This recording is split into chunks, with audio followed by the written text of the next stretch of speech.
There is a strange discomfort that settles in when nothing happens.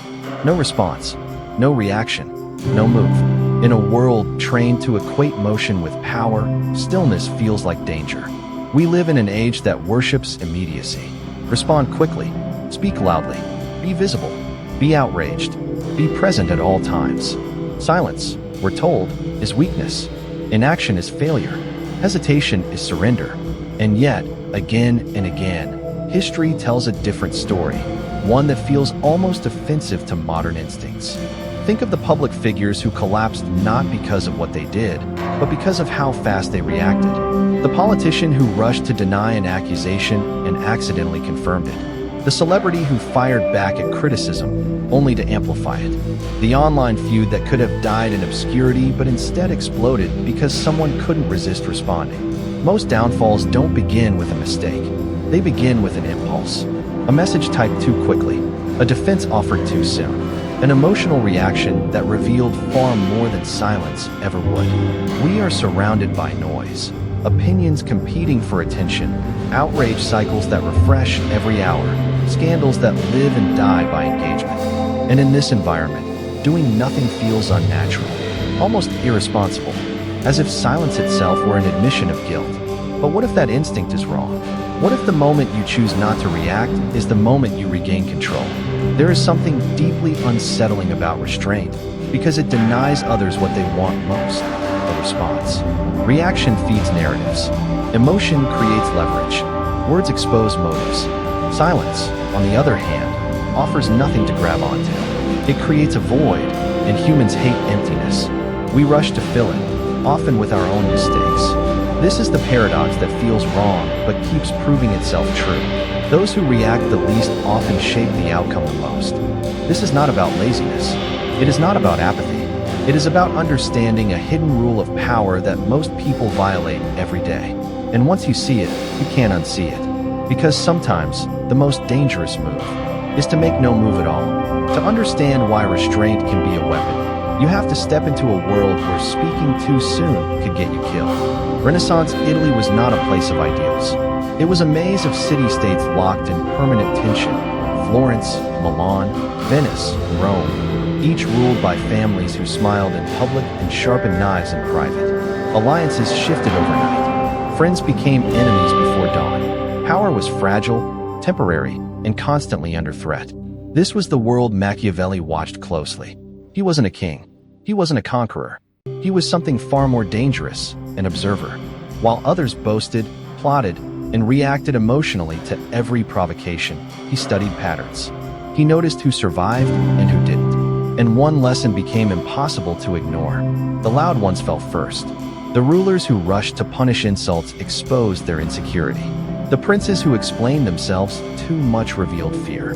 The men who responded instantly to threats gave their enemies exactly what they needed, information. In this world, patience wasn't a virtue. It was armor. The most powerful figures were often the quietest. They delayed decisions while others panicked. They listened while rivals spoke too freely.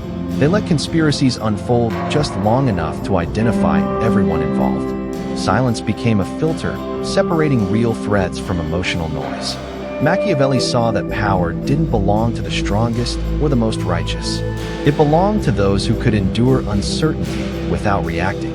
Those who could sit with discomfort while others rushed to relieve it through action. To do nothing, temporarily, was not weakness. It was surveillance. And while modern culture glorifies bold moves and decisive gestures, Machiavelli's world punished them. A single impulsive response could ignite rebellion. A careless word could invite assassination. Survival demanded restraint so precise it looked like passivity from the outside. That is the great misunderstanding. Stillness was not absence of action. It was delayed action, calculated action. And the ones who mastered it didn't need to announce their power. By the time others realized who was in control, it was already too late. This was not philosophy. It was survival. And Machiavelli never forgot what that silence could do. There is a reason silence feels unbearable to most people. It triggers something primitive. The human mind is wired to associate action with survival. When uncertainty appears, the nervous system demands movement. Say something, do something, take control. Even if the action is wrong, It feels safer than standing still. Motion creates the illusion of agency, and illusion is often enough to calm anxiety. Silence does the opposite. Silence feels like exposure. When you don't react, you surrender the comforting belief that you are in control. You leave space for interpretation. You allow others to wonder what you're thinking, what you know, what you might do next. And that uncertainty is deeply uncomfortable, not just for them, but for you. Ego plays a central role here. To remain silent feels like letting your identity hang in the balance.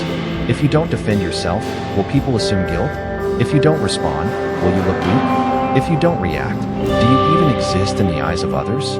Modern culture intensifies this fear. We are trained to respond instantly.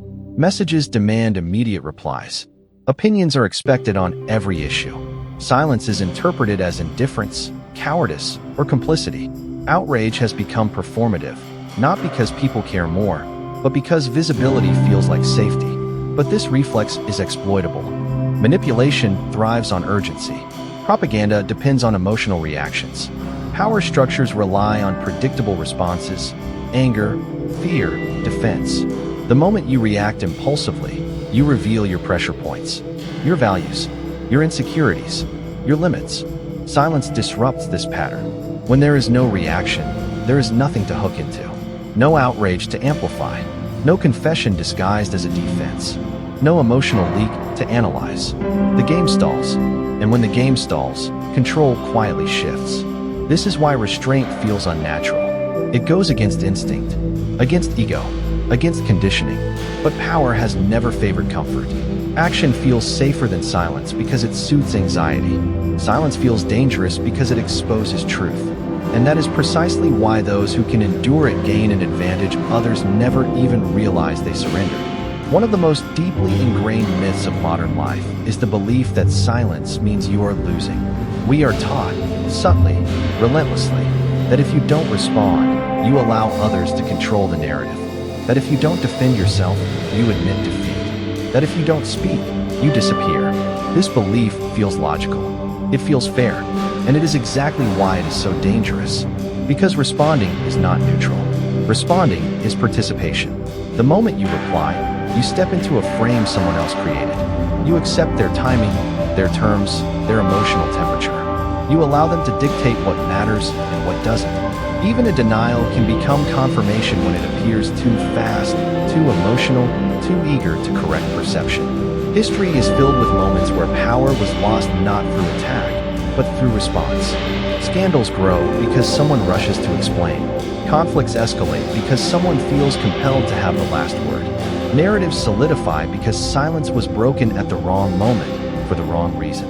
In trying to regain control, people often hand it away. Silence does something profoundly unsettling. It forces the other side to continue without feedback. And when people speak into a void, they tend to reveal more than they intended. They overextend. They contradict themselves. They expose motives that would have remained hidden if someone had simply reacted sooner. This is why silence is often interpreted as power, even when it isn't meant to be. It creates asymmetry. One side is talking, the other is watching. The myth of always respond benefits systems that thrive on engagement. Media cycles need reactions to survive. Outrage economies collapse without participation. Manipulators depend on predictable emotional replies. Silence stars all of them.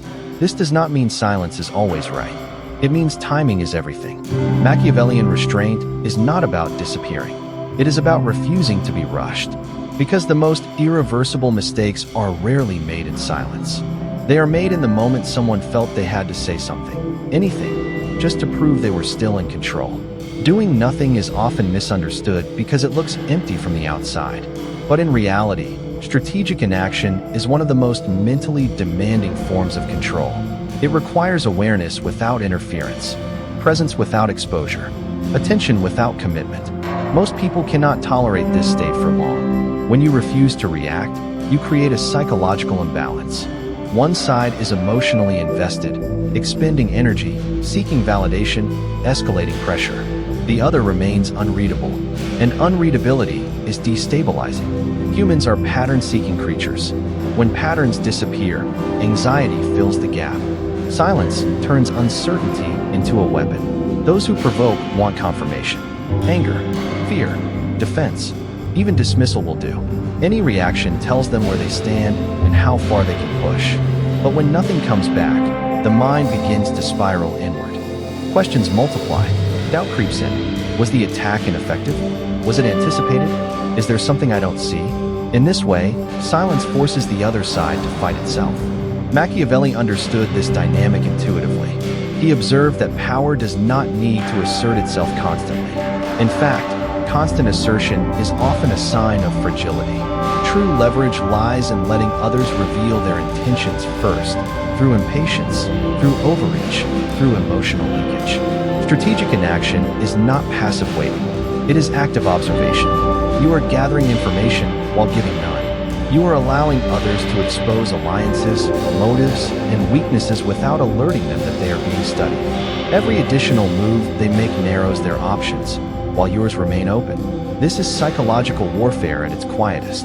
The most effective manipulations often feel like self-destruction from the victim's point of view. They talk too much.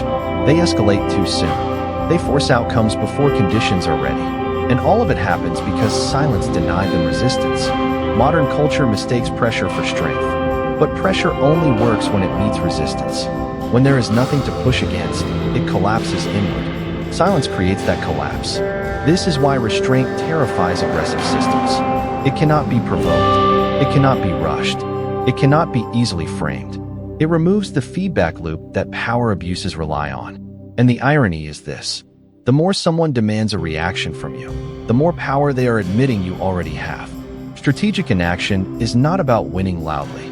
It is about letting others lose on their own, while you remain untouched. Power rarely falls in silence. It collapses in excess. Again and again, history shows the same pattern. Institutions, leaders, and movements unravel not because they were challenged too strongly, but because they spoke too much. They reacted too often. They could not tolerate the discomfort of restraint. The need to control perception becomes an addiction. Every criticism demands a response. Every rumor requires a denial. Every challenge must be publicly crushed. And with each reaction, more information is revealed. More fear, more insecurity, more internal fracture. What was once stable becomes reactive. What was once authoritative becomes defensive. Noise accelerates decay. When power explains itself constantly, it invites scrutiny. When it responds emotionally, it legitimizes opposition. When it overcorrects, it signals weakness. The illusion of control is maintained only as long as restraint exists. Once that restraint disappears, the collapse begins from within. Silence, on the other hand, allows instability to surface naturally. When those in power refuse to engage every provocation, opponents are forced to overextend. They repeat accusations. They escalate language. They demand attention more loudly. And in doing so, they expose obsession, desperation, and inconsistency. The absence of resistance becomes a mirror. This dynamic is not limited to governments or institutions. It plays out in corporations, public figures, and even personal conflicts. The side that cannot stop responding is usually the side losing control, even if it appears dominant in the moment. Machiavelli understood that endurance outlasts aggression. He saw that restraint forces others to reveal how far they are willing to go, and most reveal too much, too soon. Power that cannot tolerate silence becomes fragile. Power that needs constant reinforcement invites collapse. The most telling moment in any struggle is not the first attack, but the response, or lack of one, because silence does not just conserve energy. It lets instability expose itself without interference. And once that exposure happens, no amount of noise can put it back. This is why the loudest systems often fall hardest. They mistake reaction for authority. They confuse movement with control. And by the time they realize the difference, the damage is already irreversible. The battlefield has changed, but the psychology has not. Today, power no longer hides exclusively in palaces or institutions. It circulates through screens, timelines, comment sections, and trending tabs. Attention is the new currency, and reaction is the toll everyone is pressured to pay. Social media did not invent this dynamic, it perfected it. Every platform is designed to reward immediacy. Faster responses rise higher. Stronger emotions spread further. Outrage travels faster than nuance ever could. In this environment, silence is treated as absence, and absence is treated as failure. But this is an illusion. What appears to be power online is often exposure disguised as influence. Every post reveals priorities. Every reaction exposes emotional thresholds. Every argument maps psychological terrain for anyone paying attention. People think they are expressing themselves freely, when in reality they are broadcasting patterns, predictable, exploitable patterns. The most successful manipulation today does not silence people. It provokes them. Algorithms thrive on reaction because reaction keeps users visible, emotional, and engaged. Narratives grow not because they are true, but because they are answered. The more you push back, the more oxygen you provide. Silence, meanwhile, is algorithmically invisible and strategically powerful. This is where Machiavelli feels uncomfortably modern. In a system that feeds on attention, refusal to engage is a form of control. It denies validation. It starves outrage. It prevents escalation. And most importantly, it preserves optionality. When you do not respond, you are not pinned to a position you later have to defend. Ego makes this difficult. People want to be seen as intelligent, righteous, informed.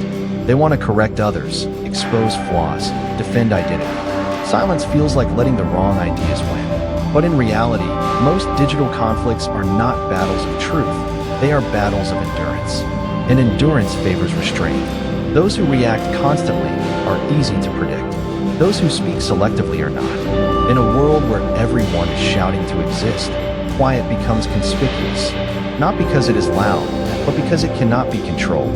The modern battlefield is not won by dominating conversations. It is won by choosing which ones never get your attention at all. And that choice, more than any argument, determines who remains in control.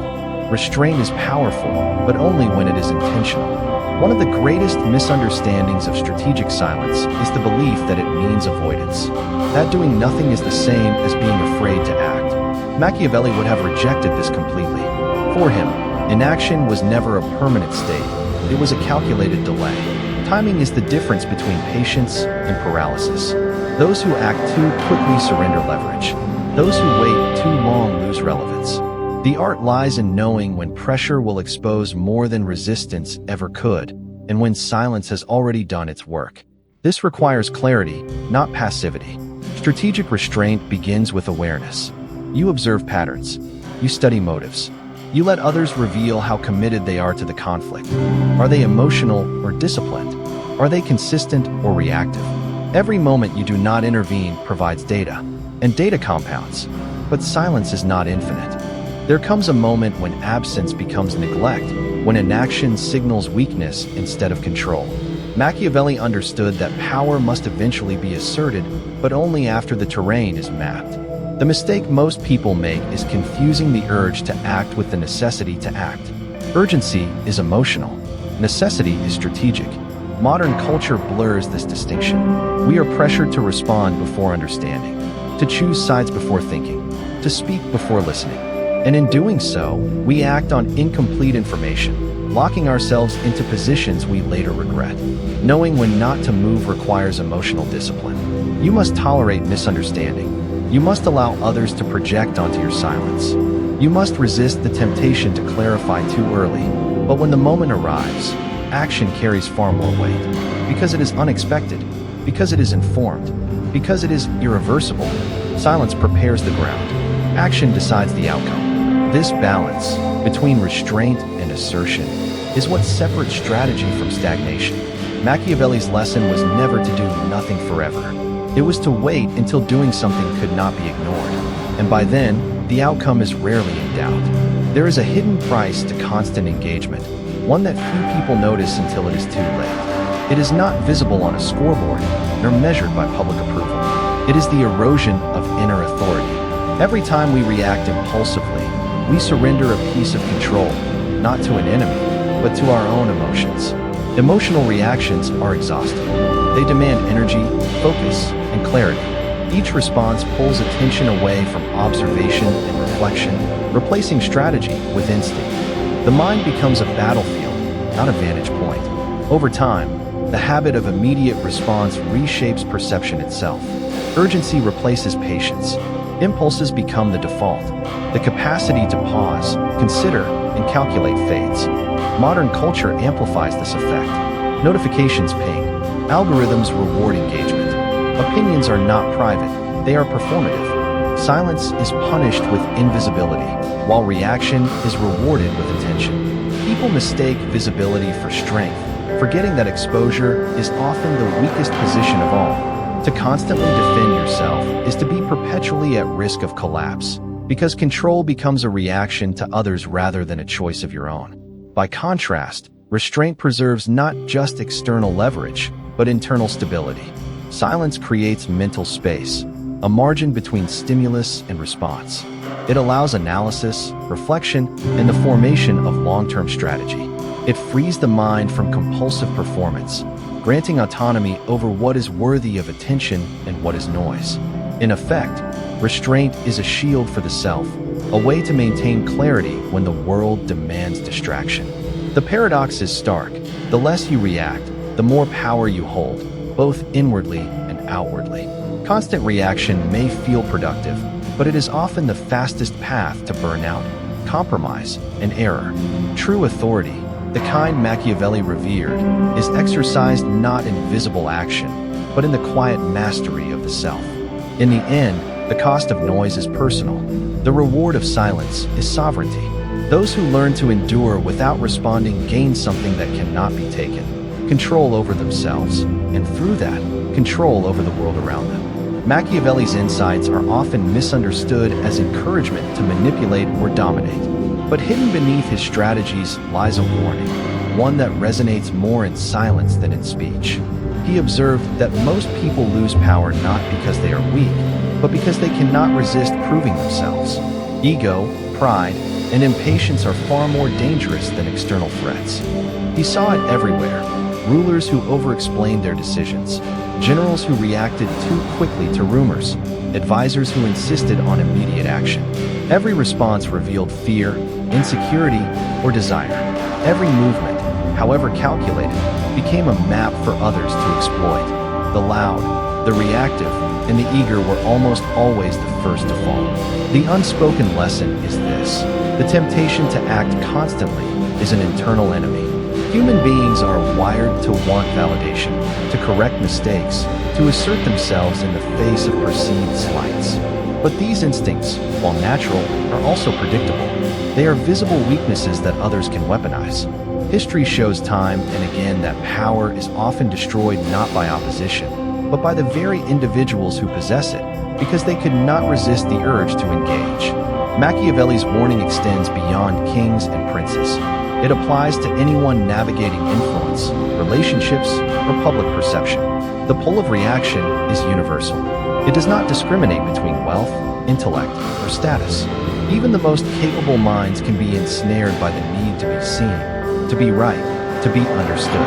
The irony is profound. True strength often requires restraint. Silence can appear as weakness, but in reality, it is a demonstration of control. The moment to speak or act should arrive not from compulsion, but from necessity. Anything else is surrender. Those who ignore this lesson pay a subtle, often invisible price. They trade longevity for immediacy, stability for attention, strategy for impulse. Machiavelli understood that the greatest threat to power is not an enemy at the gates, but the restless desire to prove oneself, to act before the world demands it, and before the time is truly right. And in that restless act, most people lose far more than they realize. There is a quiet truth that underpins everything Machiavelli taught. Power hates emptiness. Not opposition, not confrontation, not even rebellion. It hates absence. When there is nothing to attack, nothing to manipulate, nothing to exploit, the powerful are forced to act into a void. And humans, by nature, cannot tolerate a vacuum. We rush to fill it, often with mistakes, overreach, and self-exposure. Doing nothing is not passive. It is a subtle form of control that forces others to reveal their own weaknesses. Every demand for a reaction, every push for engagement, becomes a test, and when the silence is maintained, The test is passed without a single word being The spoken. omens are clear! This We is must the act now! essence of strategic Why do you inaction. stand there? The shadows Letting the twist world with warning! reveal its hand while you remain unseen, unpinned, untouchable. Modern life makes this lesson almost impossible to appreciate. Every notification, every trending story, every expectation of immediacy presses us to respond. We believe that power comes from motion, from visibility, from the performance of influence. And yet, the quietest individuals, the ones who wait, who calculate, who resist the instinct to act, often wield more influence than those who are constantly busy proving it. The ultimate irony is simple and devastating. When you stop reacting, you begin to shape the world in ways others cannot anticipate. By withholding response, by embracing emptiness, you create a vacuum that forces action from everyone else. And when others act into that emptiness, their mistakes, their desires, their overextensions are revealed, often fatally. Power does not thrive in the noise. It collapses into it. And those who understand this, who master the discipline to do nothing at the right moment, discover a control that is invisible, enduring, and unstoppable. Sometimes, the greatest victories are not won by what is done, but by what is left undone.